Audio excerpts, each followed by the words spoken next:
इसलिए झूठा नैरेटिव गढ़ा जा रहा है ताकि पता लगे कि भाई 100 जिस तरीके से यहाँ पर आती है विमान, उससे भी कोई नुकसान नहीं हुआ, तो कोई बच्चा भी समझ जाएगा। क्यों यूके देवनाथ सर, वहां पर एक और चीज ये कि ईरान का अगर हम एयर डिफेंस सिस्टम देखें तो रूस की मदद से काफी मजबूत हुआ है, जिसमें S-300 हो या फिर ईरान का अपना बावर 373 एयर डिफेंस सिस्टम हो। इसमें इजराइल ने समझ लिया था कि अगर हमें अटैक करना है तो बहुत ही बारीकी से हर बात का ध्यान रखना होगा।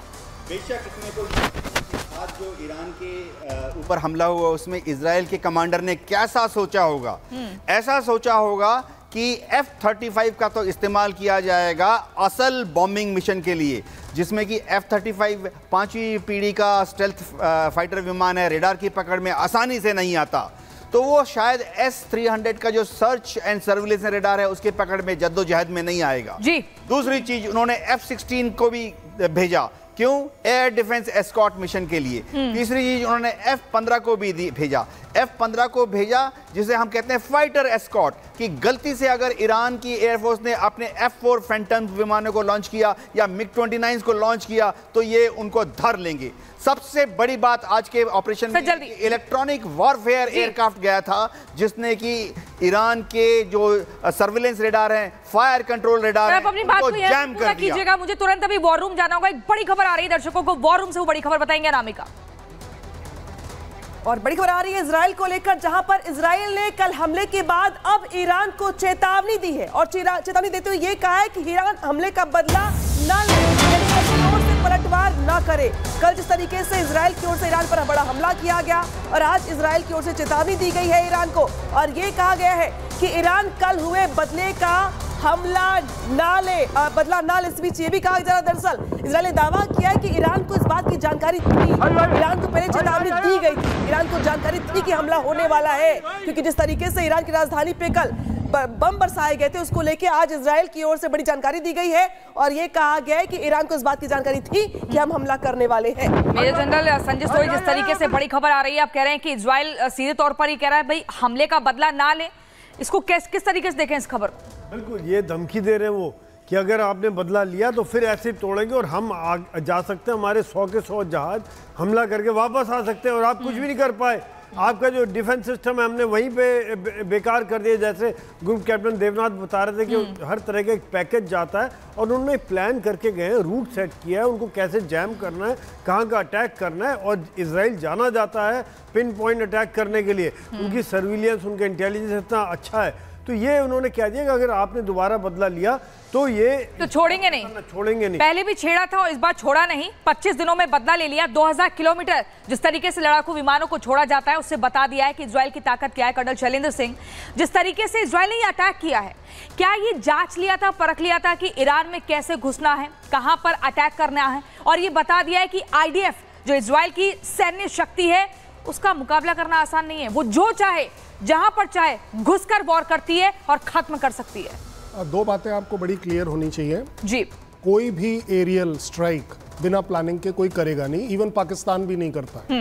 मैं आपको वैसे बता दूं जी, ट्रेंड हो अनट्रेंड हो वो बात नहीं है। 100 एयरक्राफ्ट को अपने आप में अंदर ले जाने के लिए मेटिकुलस प्लानिंग चाहिए, बहुत तगड़ी प्लानिंग चाहिए।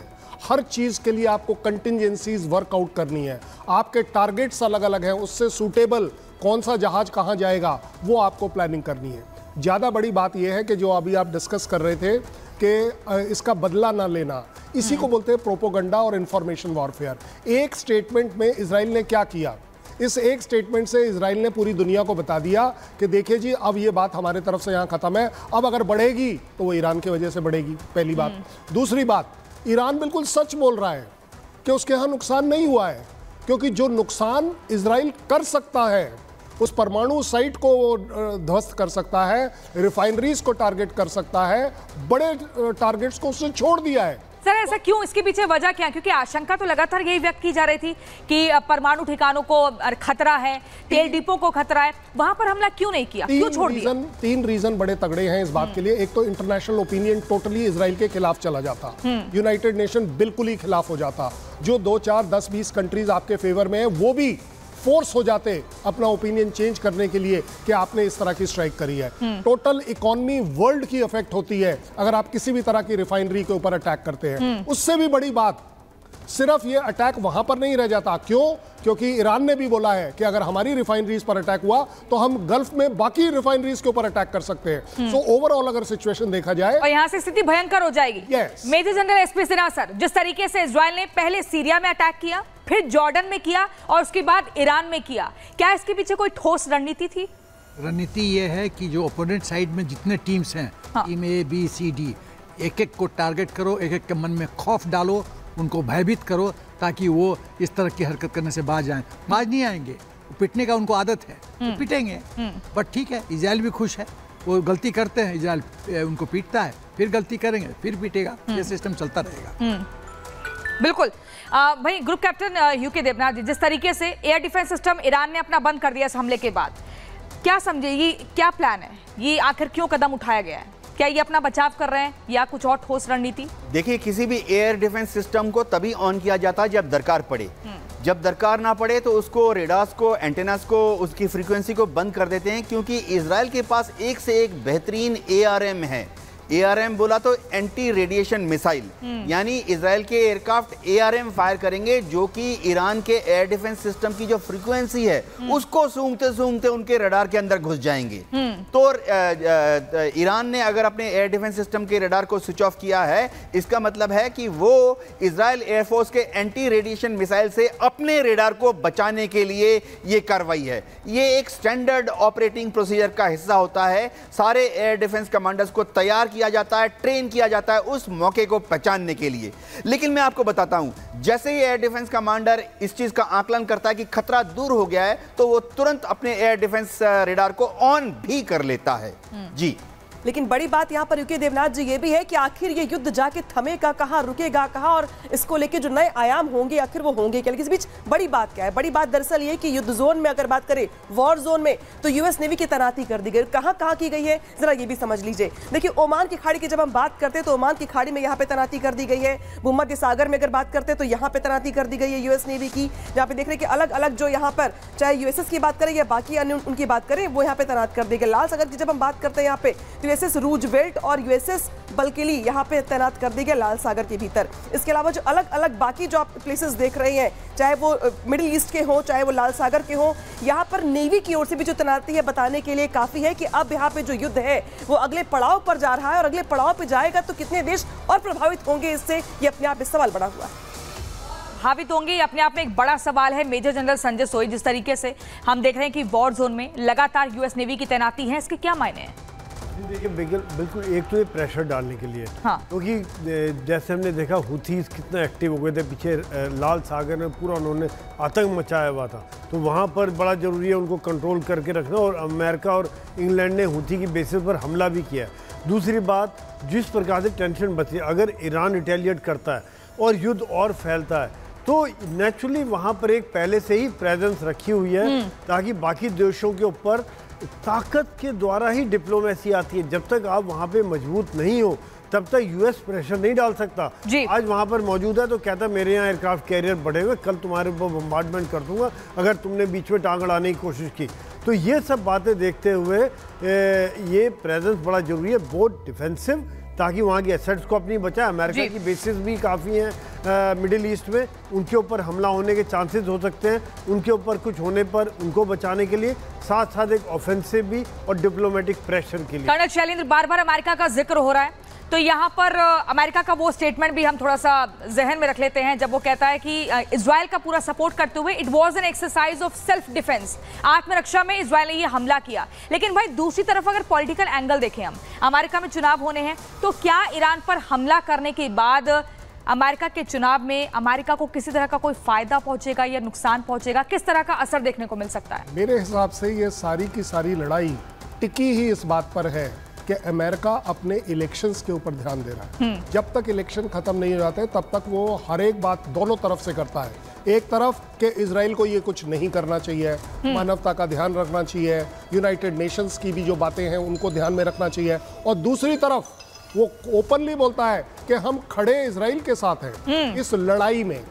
जब आप बताइए, ये तो बड़ी छोटी बात है कि उनके 28 बेसिस हैं टोटल नॉर्थ मिडिल ईस्ट के अंदर। इन एडिशन आप दिखा रहे हैं 8 8 एक अलग अलग आर्मी उन्होंने सागर में खड़ी कर रखी है। एक aircraft carrier is as good as 1 army जी, क्योंकि जो काबिलियत, और इसको क्यों रखा हुआ है कि एक बात कि यस एज अ डिटरेंस, दूसरा कि किसी भी तरह का अटैक अगर इजराइल पर होता है उसको काउंटर किया जा सकता है। किसी भी तरह के ड्रोन अटैक, मिसाइल अटैक, ये ज़्यादातर अटैक्स जो हैं वो विफल क्यों हो रहे हैं? अकेले सिर्फ इजराइल की वजह से नहीं हो रहे हैं। इजराइल तक पहुंचने वाली मिसाइल्स को ही इजराइल डिटोनेट कर सकता है, रोक सकता है आयरन डोम से और बाकी चीज़ों से। लेकिन जो दूर से आ रहे हैं, आप हुतीज वाले जितने वेपन सिस्टम फायर होते हैं, कौन रोक रहा है? वो सिर्फ यूएस रोक रहा है। जिस तरीके का सपोर्ट, जो कम्युनिकेशन सपोर्ट है, सर्विलेंस सपोर्ट है, इंटेलिजेंस सपोर्ट है, कौन दे रहा है इजराइल को? इजराइल के अंदर आपके पास एक जगह है 512, आप चेक करा लीजिएगा, जहां पर यूएस बिल्कुल फिजिकल। सर, महत्वपूर्ण बातें आप बातों का आप यहाँ जिक्र कर रहे हैं, लेकिन इसी बीच एक और बड़ी खबर आ रही है। सीधा नामिका के पास चलते हैं, बड़ी खबर के बाद सीधा हम चलेंगे फिर चर्चा के लिए। और बड़ी खबर दरअसल ये कि ईरान पे जिस तरीके से इजराइल ने हमला किया उसको लेकर बड़ी खबर दरअसल ये है कि इजराइल ने कोशिश की कि मौतें कम से कम हो। इस बात का खास ख्याल रखा गया कि ईरान में नुकसान कम से कम हो और जो कम से कम आम लोग हैं उनको नुकसान ना पहुंचे, यानी कि जो मौतें हैं, मौतों का जो आंकड़ा है कम से कम वो आगे ना बढ़े, यानी कि जो इंसान है, जो जानें वहां पर रह रही हैं, जो आम लोग हैं, उनको इससे नुकसान ना पहुंचे। ये बड़ी खबर आ रही है जहां पे ईरान पे इजराइल से अटैक से जुड़ी बड़ी खबर है, जहां पे इजराइल ने इस बात का ख्याल रखा कि जो मौतें हो वो कम से कम हो। इस बात का भी ख्याल रखा गया कि जो वहां पे नुकसान है वो भी यहाँ पर कम से कम हो, यानी कि मौतों को कम करने का प्रयास यहाँ पे किया गया इजराइल की ओर से हमले के बावजूद। ईरान के नुकसान को भी कम करने की कोशिश की, साथ ही इजराइल ने यह भी ख्याल रखा कि मौतों का आंकड़ा भी कम हो। लेकिन major general SP Sinha sir, हम बार बार ये सवाल पूछ रहे हैं कि अब इसके बाद ईरान का एक्शन क्या होगा? जो रिएक्शन यहाँ पर इजराइल का देखने को मिला, उसके बाद वो ईरान पीछे नहीं रहेगा। लेकिन अगर हम इजराइल को देखें तो इजराइल पर अटैक करना भी उतना आसान नहीं है। 3rd एयर डिफेंस सिस्टम है उसके पास, अमेरिका पूरा खुलकर सपोर्ट करता है, तमाम अपने लड़ाकू विमान दिए हुए हैं।